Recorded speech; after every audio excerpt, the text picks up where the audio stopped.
Welcome to By George, an 80 Players podcast here at the George Theater. I am your host, Miranda Zapst, marketing associate here at the George, and today I have with me... Howdy, y'all. My name's Olivia Swasey. I'm an actor based out of Houston, Texas. Delighted to be here. I'm so happy to have you on. I like to do little cold opens before each episode, and some people, it's really hard to get them comfortable and just to get them talking and in a safe space. And you came in and was like, how was your day? Let's just start chatting. Yeah, but yeah, you're a cool gal. I want to know what's going on. Well, thank you. I want to know what's going on in your world. Oh, man, lots of stuff. I'm prepping for a move to New York in January. That's the biggest thing on my mind right now. January 15th, 60 days. I'm not counting. I'm really, really psyched about it. I don't know that much about the city for somebody who's moving there. I'm moving with somebody, they had been planning a move for years. Yeah. Lots of research about the city, all sorts of stuff. And I was like, do you need a roommate? Like 6 months ago. And they were like, if you're asking to move with me, yeah, that's totally fine.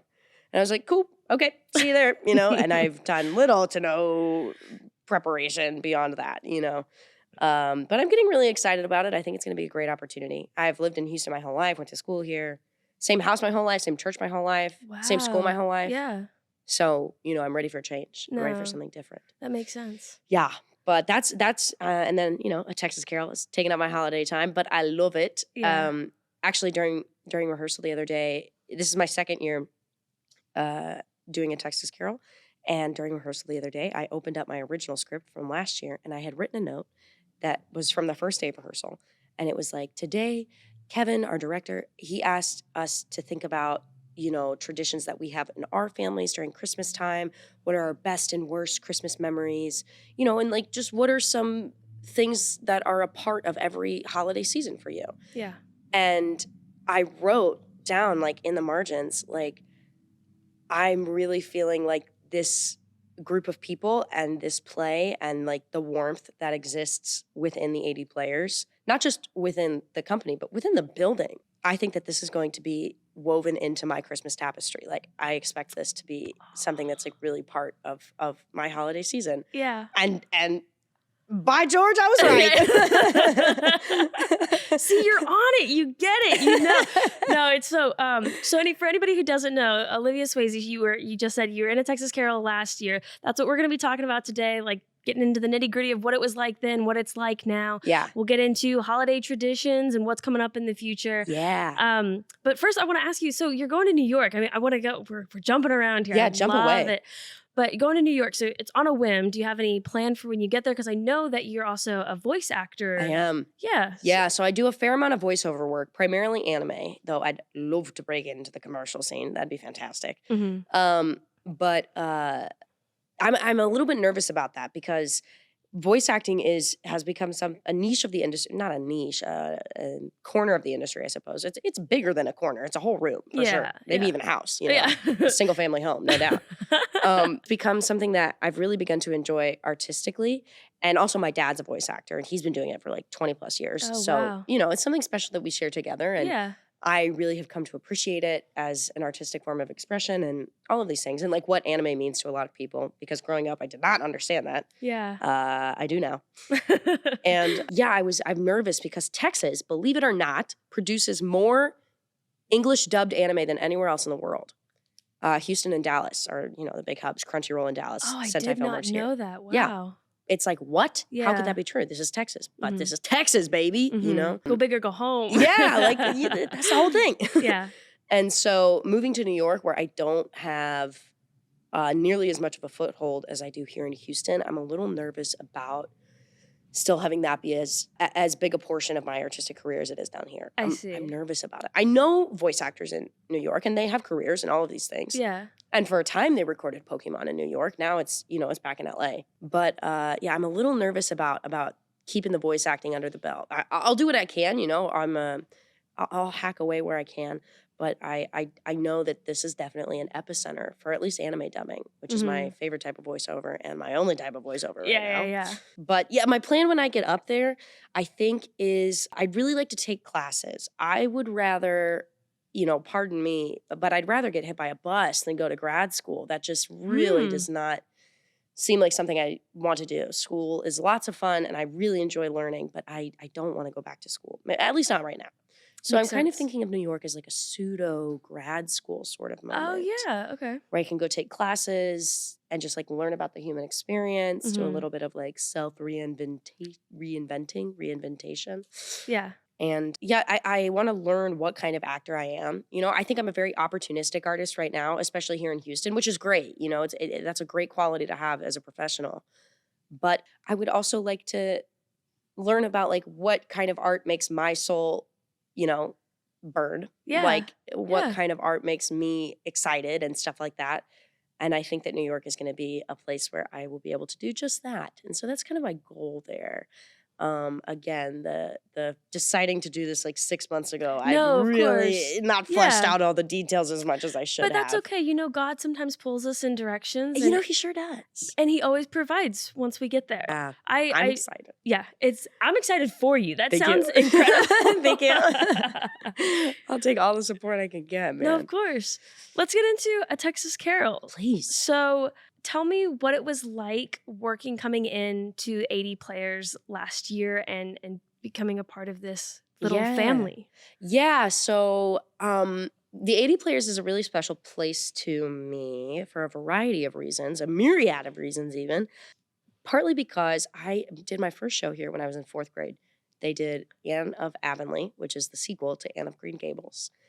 And I don't know if you're familiar with that book series. I am not familiar with the book series. It's like Little House on the Prairie. Kind of. Okay, gotcha. Anyways, I played the class troublemaker, Anthony Pye. I was a boy. I had to cut my hair real short. Oh my gosh. And it was a lot of fun. That's actually one of my favorite show business stories. I feel like it's fine if I tell this story.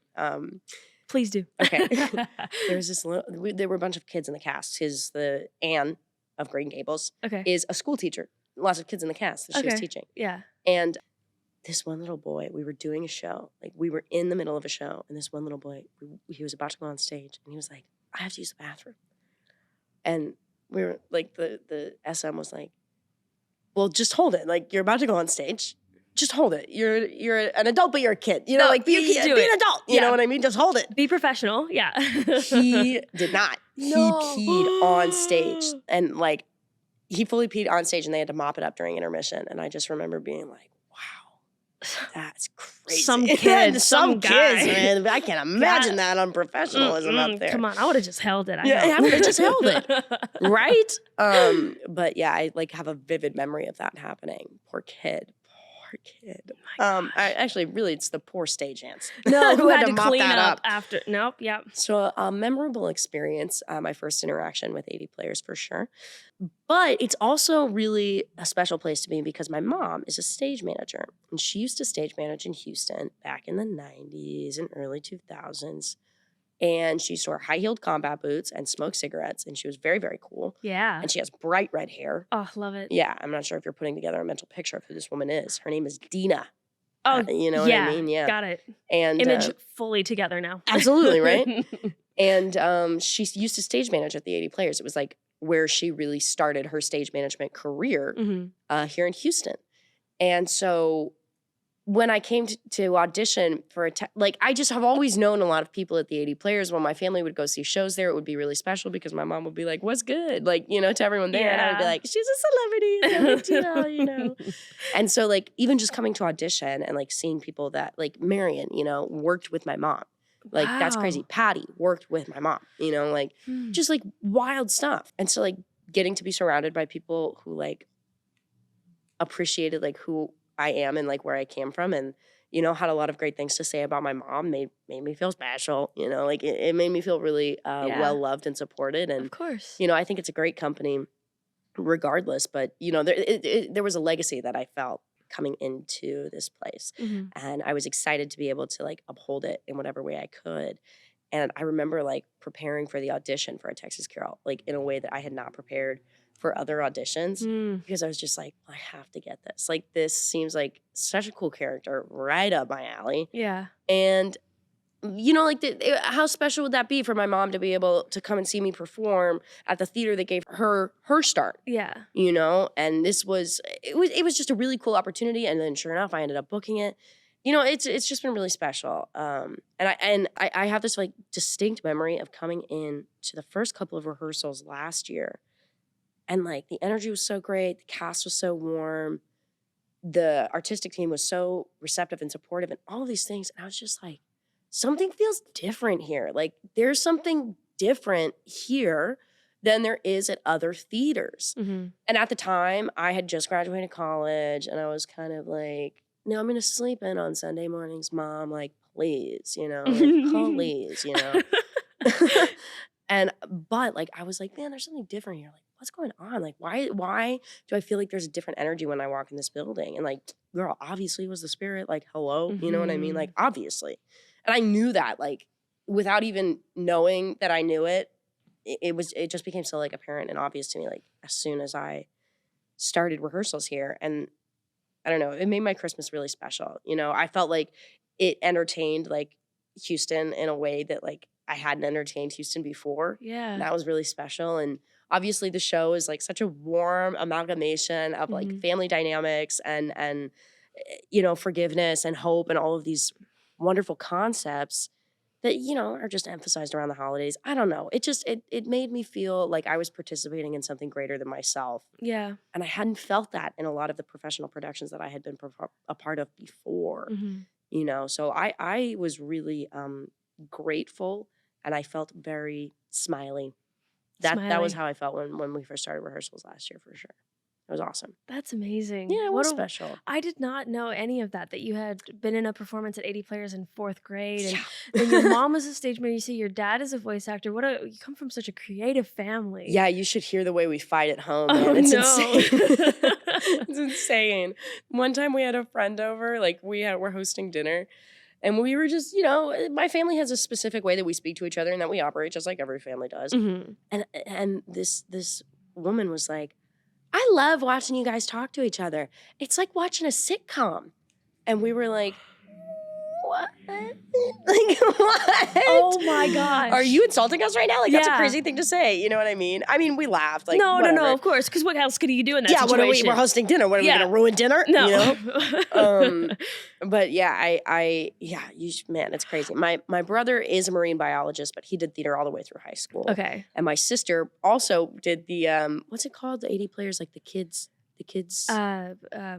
Oh man, it's gone through so many different things. The Performing Arts Academy? Yeah, Performing Academy. Yeah, Performing Academy. Yeah, Performing Arts Academy. I also know we had Raise at some point. We've had a bunch of education programs. Oh, right on. Yeah, right on. Mm-hmm. But my sister did that, and now she's in high school, and she's still doing theater.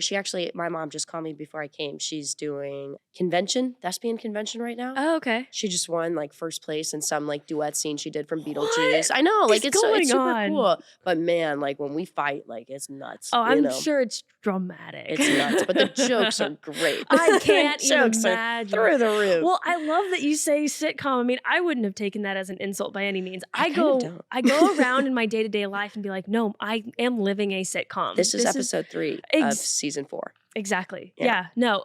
Whole college experience. Yeah. Season 1 through 4. Yeah. This is the spinoff series now. Yeah. Right. And it's just. And we're talking about being young professionals, and I'm sure you've seen this online where it's like, Friends started when they were like 24. Yes. Like that's when season 1 starts. I know. So chillax, like you have so much time, and like you have so much time to develop into a person and all of those things. Yeah. And I feel like the ball is starting to get rolling for us. And it's fascinating.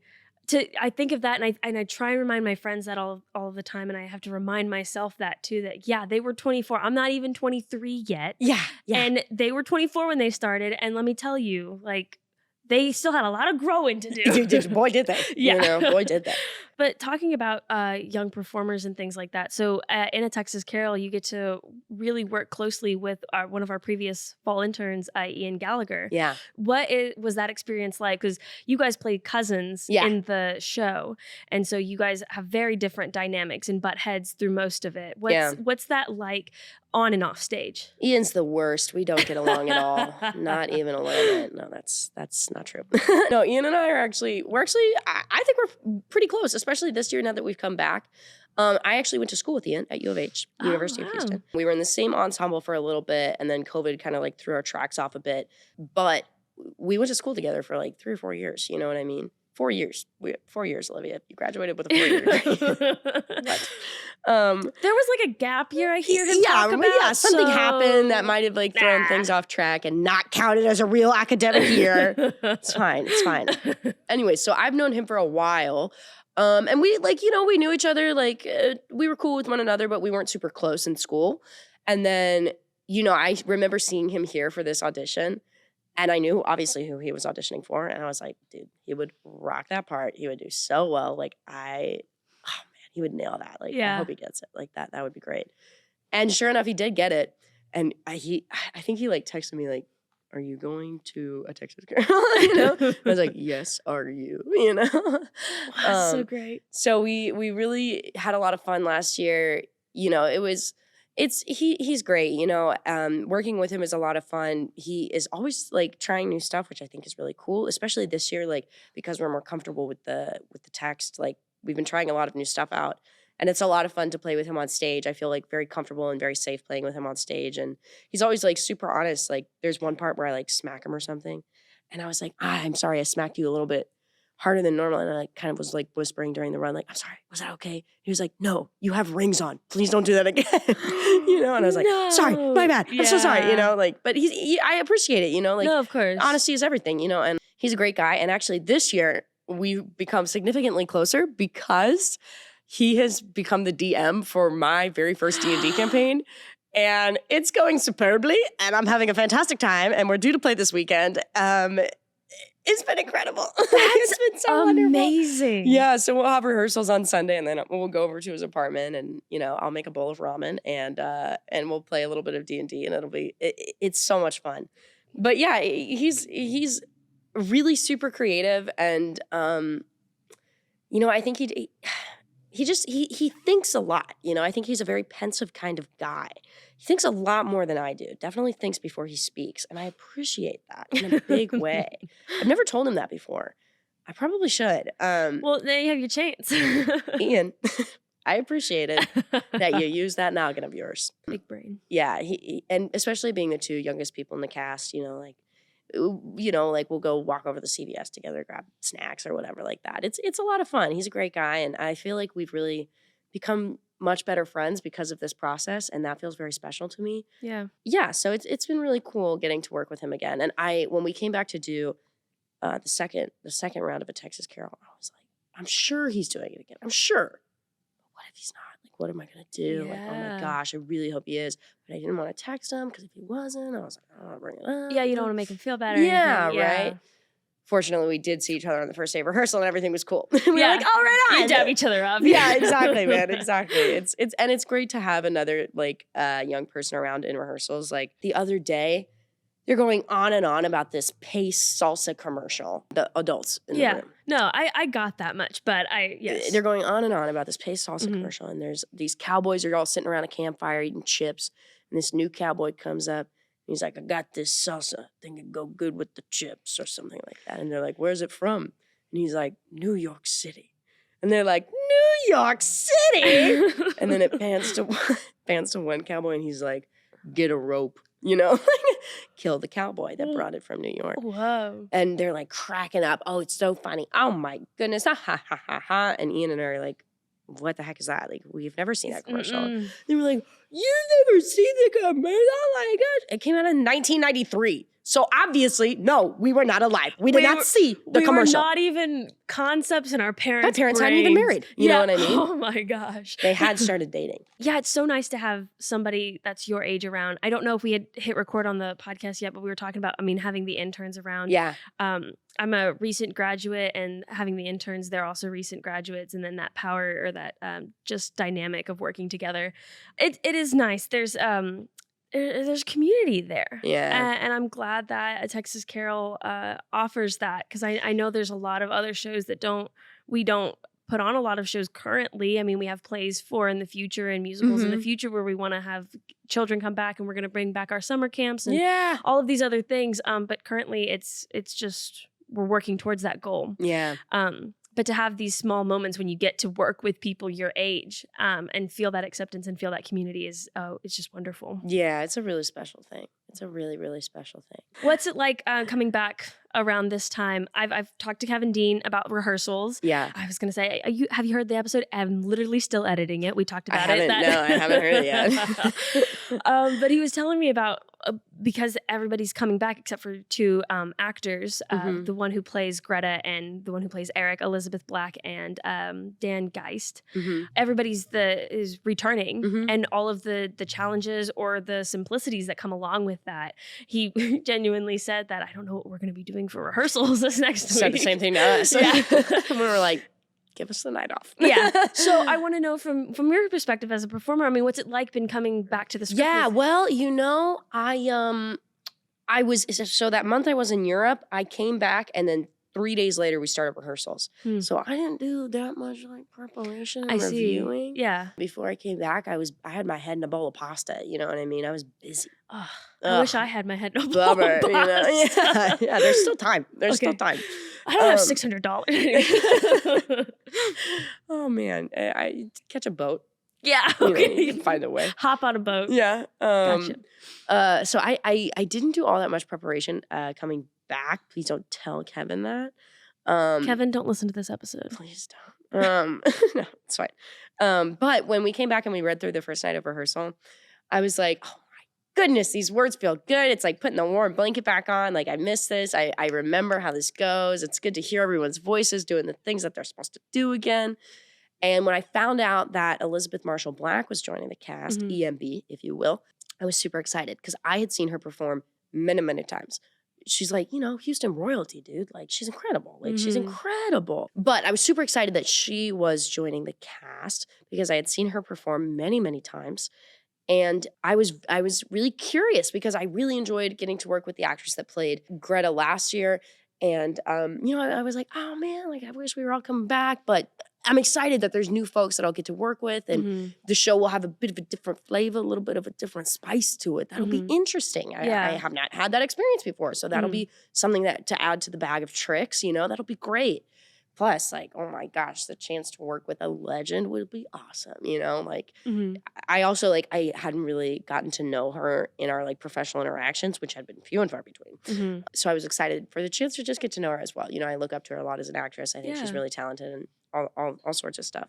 And Dan, I had only seen perform once, but the show I had seen him perform in was fantastic. It's all these, little vignettes, little love stories in the wintertime. Yeah. You know what I mean? And it was so beautiful. And I remember watching that and being like, wow, we have some good actors in Houston. Hello. This is a happening place. And then, so I didn't recognize Dan's name when I got the email about who would be joining the cast. And so I was like, I don't know, I'll meet him when I meet him, I'll meet him on the first day. And then he walked in and I was like, oh, snap, dude, you're amazing. Like, you're so talented. Yeah. And sure enough, he's been a fantastic addition to the cast, also a D&D fan. So we have gotten to chat a little bit about that. Oh my, I'm loving this. Dude, I need a Texas Carol D&D session. There's time for that. That could be a very real thing. I need a one-shot D&D session with all the cast from a Texas Carol. Have you seen the Community episode where they play D&D? Yes, I have. Hey, that setup where we just have the character sheets and one mission, dude, that could happen. I'm very into that. Kevin Crouch would be amazing at that. Oh, let's think more on that later. Yeah, let's table that one. Put it on. But actually, Dan's wife is she's a canonical editor for the Dune video game that's coming out. No way. Yeah. So she's a writer. Oh my gosh, she just told me this 2 days ago. It's okay. Maybe I should write that down. So I know her title now is canonical editor for the Dune video game. So she's read all the books and she's making decisions about what goes in the game and what doesn't go in the game. So cool. So they're super into D&D and stuff like that. It's been really cool getting to know him, and he plays around so much on stage. It's crazy to watch the choices he makes because I'm just how did your brain come up with that, man? That's nuts. Good choice, dude. Yeah. And then he'll have 6 more to try out after that one. And I'm like, dude, I would have gone with the first one. That was incredible. But you have so many other great choices to try here. And that's really, really, really neat. Getting to watch him work. And Elizabeth it's been a real learning experience for me.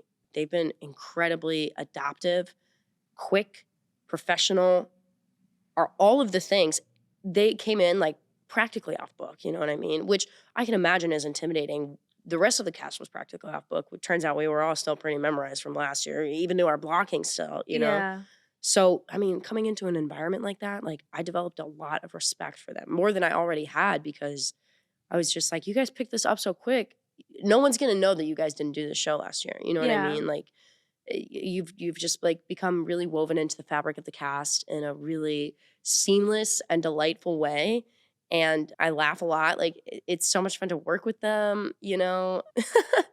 I've gotten to know Elizabeth Marshall Black's dogs. She showed me she had 2 chocolate labs. Oh, I Real love cute. that. Real cute. She like used a baby voice when she was talking about them. Oh, and I was like, I yes. feel like I know you in a more intimate way now. We are on the same level, you and I. Yeah. It's just been so awesome getting to know them and like getting to work with them. And I have such like a reverence for the way that they work and the like fearlessness with which they have come into the room and are attacking the text and have like joined our ensemble. So I don't want to use the word seamlessly again, but it really has been, you know, like it's really been lovely. And I definitely have a lot of pages that I've taken out of their book and glued into mine. Yeah. Because they are legends. They are legends, absolutely. That's incredible. I've only gone to, I think, 2 rehearsals. And so I've only got to see a little snippet of them. But even that, like, I can see the 2 of them. I mean, already have it down. Know I mean, pick their choices and go with them fully. And they're great choices. They are. I want to ask you, for somebody who's been to more rehearsals than me, well, yeah.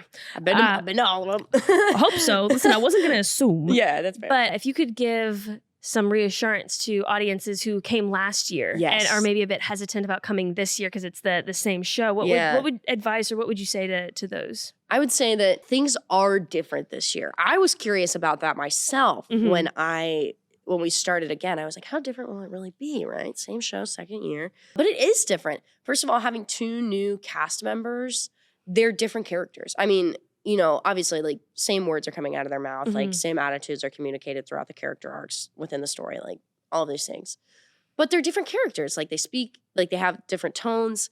They have different faces. They have different bodies. Like, they move and act differently on stage. And we've had to adjust and adapt to, like create the space that they have taken. You know what I mean?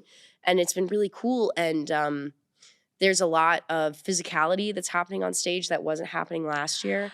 That I think has like changed the dynamics a little bit, and that's been a lot of fun to play around with. Yeah. There's new technical elements that are being implemented this weekend for tech. Okay. That are being implemented this weekend that I think are going to change the hilarity of specific elements of the show. I guess if you've seen it last year, Possum Chase is going to be a little different. I don't want to say too much. Really don't want to say too much. I'm also not sure like what I'm allowed to be saying. But listen, I this is my podcast, and I say you can say whatever you want to say. To Miranda. Well, the Possum Chase is going to be significantly different from what I'm told. I don't even know exactly what's changing. I'll find out tomorrow. Okay. But I know that's going to be different, and we actually just got a new lighting designer as well, Andrew Archer. Nice. Who's fantastic. He's so intelligent and so talented. He works all over Houston. And I went not only to college with him, but also high school and middle school.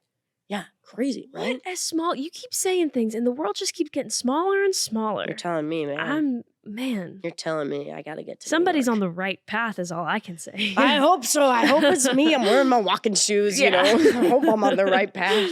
But yeah, there's lots of new folks on the design team and in the cast that have made it a significantly different process. And there's the new technical elements as well have like really changed up what's been going on. And I don't know. I think it's going to be a lot of fun, a lot of, you know, still the same crazy family for sure, right? Absolutely. But the choices that are being made are different. And because Elizabeth and Dane have joined the cast, our choices that we originally thought, well, like, oh, this works. Why would I ever change that? Now that we have this new character in, it's like, oh, maybe I will try something different there. And we have, and it's worked, and we've kept it. So there's more than a couple things that are different. And I think you would be remiss if you saw it last year and enjoyed it. I did. I think you would be remiss not to come this year and check out, you know, what's a little bit different. And not a little bit. What is different? Yeah. You know, the changes that have been made. Dare I say, it would be best to get to know the characters well. I don't know I do know what's coming in the future. I was going to allude to the same thing. Okay, yeah. excellent. No, yeah, we've hinted about it on the podcast already a Texas Carol is gonna be broadening its horizons. The family doesn't just cease to exist. Nah. They celebrate more holidays together. They do. Maybe it'll be fun to check out. I mean, you don't have to be awkward just around Christmas. It's true. There's a lot of holidays to be. It's true. My family's awkward even on non-holidays. Just on a day-to-day basis. Yeah. Like, oh, brother. Yeah. I have a couple of final, quick lightning questions for you. First off, so you're a performer. You've been doing it for a while. Would you please share with us what your biggest mishap on stage was? Oh, my biggest mishap on stage? What keeps you up at night? What keeps me up at night? There was a performance in high school. Oh, I got it. I was in high school, and I was Nancy in Oliver. She has this whole solo. I'm not a singer, so that alone was a miscast. But she has this whole solo. Yeah. And there's 2 verses. The chorus is repeated in between. Sang the first verse, sang the chorus, or sang the chorus, sang the first verse, sang the chorus again, did great. Second verse comes around. I was like, I don't know it. I don't know what the words are. I don't know that song that is playing over. I don't know. Nope. So I just stood there like, I acted my way breathily through the whole second verse. I knew none of it. Yeah. And it's like she's in distraught or she's distraught when she's singing this song. So I assume the acting played off, but there was easily 2 whole minutes of me just that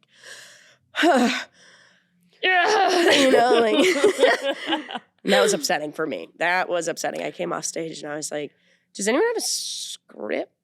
I'm gonna need it. I need to know what's happening right now. I would have just been like, I'm heading home. Yeah, good night. Thank you. I participated. That's my time, guys. Yeah. I gotta wrap it up. And in high school too. I'm so sorry. I think everybody needs to be embarrassed more often than they are in high school. I guess so. It builds character, right? Yeah, character development. Yeah, exactly. I guess. Okay, so now that we're coming up to the holiday seasons, I know you said earlier, Kevin on the first day of rehearsal asked you about what your favorite Christmas memory is. Yes. Just holidays in general. What is your favorite holiday memory or holiday tradition with your family? A tough call. Since we're coming up on Thanksgiving, I'll go with a Thanksgiving memory. Okay. There was one year where we have these very, very, our best family friends are the Whites. Mm-hmm. The Swaseys and the Whites often get together for a variety of reasons, whether it's the Arkansas Razorback game or Thanksgiving. In this case, it was Thanksgiving. Flag Day also is a big one. And we were together for Thanksgiving, and our moms were like, we're going to do an Italian Thanksgiving this year. We need to exotify our holiday tradition. And we were like, well, Thanksgiving doesn't come from Italy. So I don't know. We want turkey, you know, we want turkey and we want pie and we want the American Thanksgiving foods. And we want to watch the A&M Texas game and then we want to nap. And that's all we want to do, Mm-hmm. And they were like, no, we'll have, oh my gosh, what do we even eat? We had pasta, you know what I mean? Yeah. We had all this Italian food at dinner, and no one really ate that much because no one wanted that food. It was Thanksgiving Day, and the dads were complaining, and I think they secretly smoked a rack of ribs out back. Nice, as they should. Yeah, right. And instead of serving Thanksgiving wine, they had limoncello. God, it was so silly. It was so absolutely silly because it was Mom, I don't even know if they celebrate Thanksgiving in Italy. Why would they? Why would they? And I just remember it was a big joke. We were all laughing about it. It was lots of fun. But everybody was just like, what the heck are you putting in front of us right now?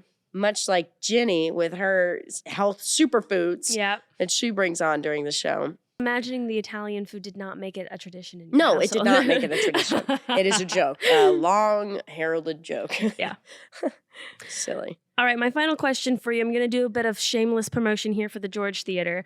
This year, we have our Dallas Ain't Texas Man shirts. That looks really, really good. So, thank you. I designed it myself. Did you really? I did. Great job. Thank you. I love the cowboy hat on the G. Nice. He's so versatile. He can be anything that he wants to be. Isn't he? Those look so good. So we're going to have these at the George Theater for the run of A Texas Carol because that happens in the show. Some of the family members have a rivalry between UT and A&M. Classic Texas. Exactly. And so we're going to be selling both shirts. And so you can pick your favorite one. But I want to ask you, I know in the show you have the university that you're supposed to choose and you have to go off to. Yes. But in real life, if you had to pick a university, you had to say, that's your team and I'm dying on that hill. Which team are you picking? Tough call. My brother's an Aggie and my sister's about to become a Longhorn. It's a tough call. If I had to pick one or the other, I mean, Matthew McConaughey went to UT. Okay. What are we talking about? Okay. I'm picking UT. Please don't tell my brother. I'm really glad that he went to A&M. He's like having a great time. A&M Galveston. He's a Sea Aggie. A Saggy is what they call them. Yeah, I don't know if it's that nice. But listen, sometimes we need a little character development in college too. Yeah, right. Yeah. Yeah, I'd pick UT for sure. Hopefully my sister does end up going there. If not, I will have just really offended a lot of members of my family look what you did. Reason. Yeah, but at least you're staying in tune with your characters. So. I do what I can. Listen, yeah, it's all about. Well, thank you so much for being on this episode. Miranda, this was an absolute delight. Thank you for including me. Thank you for having me. I really enjoyed chatting with you today. This was fun. This was absolutely amazing. One of the smoothest podcast episodes that I've done so far. So I have to thank you. Smooth. You're great host or co-host. Oh, thank you. Thank you. And thank you all so much for listening. We do have a Texas Carol coming up. By the time this episode comes out, it'll already be open. So be sure to get your tickets. Be sure to bring all your friends, all your family. And when you come, be sure to take a photo in the photo booth that is behind Olivia today. Absolutely. And be sure to pick up your Dallas St. Texas merch. Pick your team, pick both teams, pick neither. I mean, don't pick neither teams, pick one team. Yeah, it does come in both colors. Both it does. Aggie and UT colors. Exactly. I'm getting them in both. There you go. Sure. Oh my gosh, and what a good Christmas present that would be. Wow, I just thought of that. Oh man, Christmas is done, baby. Look at that. Yeah, don't even have to worry about it. But thank you guys so much for listening, and we'll see y'all next time. Thank you. Bye-bye. Bye. This has been By George, an 80 Players at the George Theater podcast, hosted and produced by Miranda Zapes. Listen anywhere you listen to podcasts and follow us on Instagram at By George Theater. That's THEATRE. Sure to like, share, and subscribe. And By George, we'll see y'all next time. It was very much like, you want us to eat this stuff? Yeah. Where's the real food? Yeah. You know? Where's the turkey? Where's the mashed potatoes? Please. Mashed potatoes. That's another holiday favorite of mine. Mm-hmm. My mom lets me lick the spoon of the mashed potatoes. Yeah. I feel like I'm licking cake batter. Yeah. Like, I love it so much. And nobody makes mashed potatoes like she does. Or taco soup. Or Caesar salad. She's a good cook. Wow. I love the journey that we just went on. I went home this past weekend and my mom was like, what do you want for Thanksgiving? Like, is there anything special? I was like, your mashed potatoes. Please. That's all that I want. Please. Just I